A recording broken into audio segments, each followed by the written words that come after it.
याद होगा पिछली क्लास में हम गॉस के नियम को पढ़ा चुके हैं और जैसा कि आप लोग चित्र में भी देख सकते हैं भाई हमने ये बतलाया था कि किसी बंद पृष्ठ से होकर गुजरने वाला संपूर्ण विद्युत फ्लक्स है उस बंद पृष्ठ के द्वारा घिरे हुए कुल विद्युत आवेश का 1/ε0 गुना होता है। और यहाँ तक कि हम लोग इसको सिद्ध भी कर चुके हैं, प्रूव भी किया गया था और आज हम लोग इस पर आधारित कुछ प्रश्न को सॉल्व करेंगे। तो सभी लोग कलम कॉपी निकाल लेंगे और साथ में लिखते हुए आगे की ओर बढ़िए। तो आप चित्र में देख रहे हैं कि यहाँ पर एक बड़ा सा बंद पृष्ठ दिखाया जा रहा है और इसमें कई पृष्ठ स्थित हैं जिनका नाम दिया गया है S1, S2, S3, S4, S5।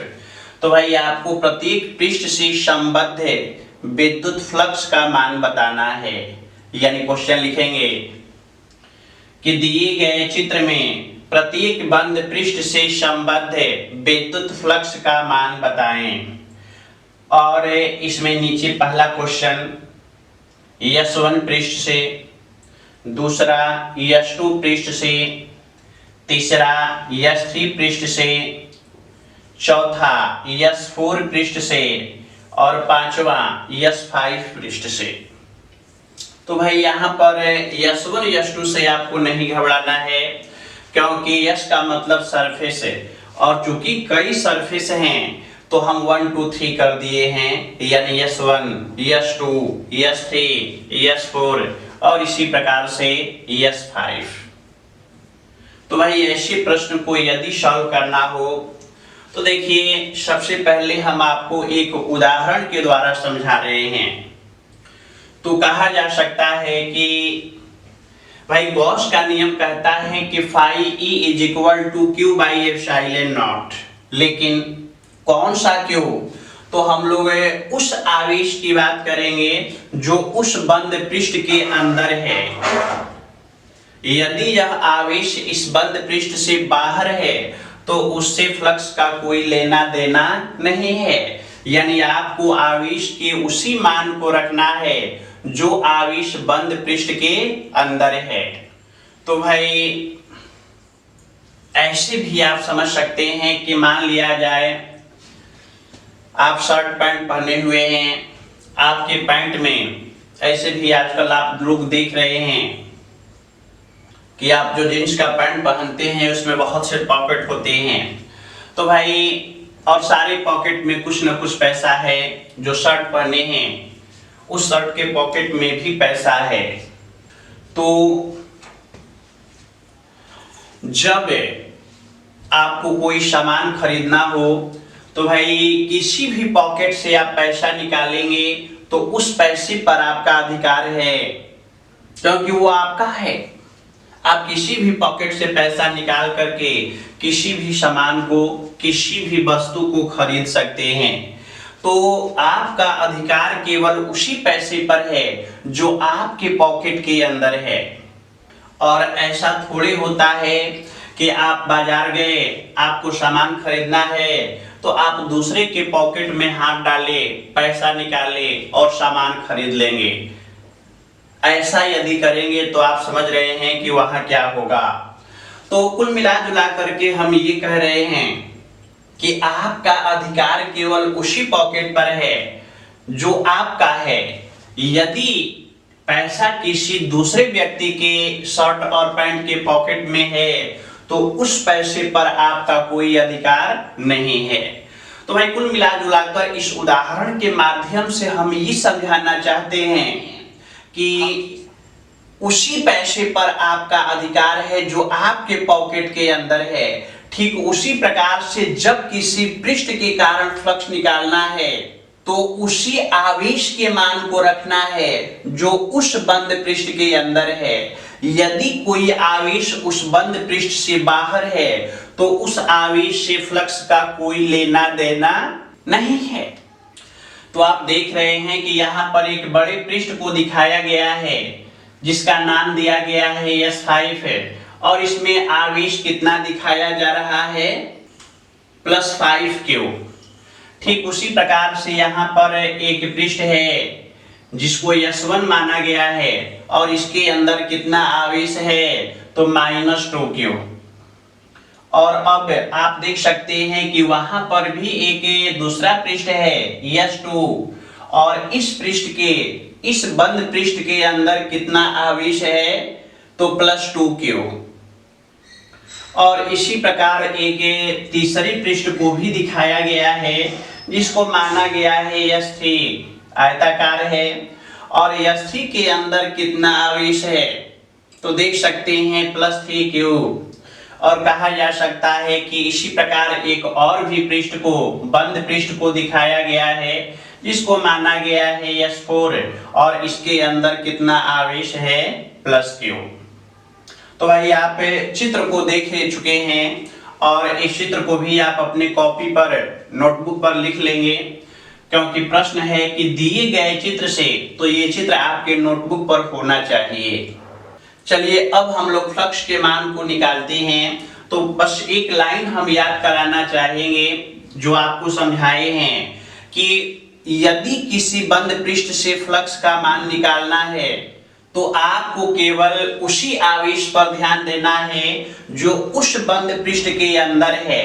यदि कोई आवेश उस बंद पृष्ठ से बाहर है तो उससे कोई लेना देना नहीं है।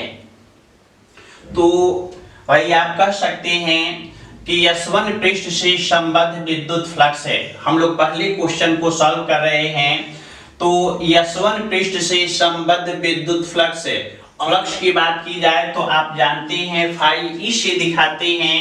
तो भाई 1 2 3 है तो एक को कहेंगे फाई E1, दूसरे को कहेंगे फाई E2, तीसरे को कहेंगे फाई E3। तो कह सकते हैं कि S1 पृष्ठ से संबद्ध विद्युत फ्लक्स, और यदि S1 पृष्ठ से संबद्ध फ्लक्स निकालना हो तो लिखा जा सकता है कि phi E1 is equal to, सूत्र होता है Q बाई एप्सिलॉन नॉट। तो भाई यहाँ पर Q के जगह S1 में कितना आवेश है, -2Q। तो लिख सकते हैं -2Q बाई एप्सिलॉन नॉट। चलिए हम लोग S1 पृष्ठ से संबद्ध फ्लक्स का मान निकाल चुके हैं और अब S2 पृष्ठ से संबद्ध फ्लक्स का मान निकालना हो तो लिखा जा सकता है कि S2 पृष्ठ से संबद्ध विद्युत फ्लक्स, और इसको फाई E2 मान लिया जाए। तो भाई आप पुनः सूत्र जानते हैं Q बाई एप्सिलॉन नॉट। तो Q के जगह S2 पृष्ठ में कितना आवेश है, +2Q।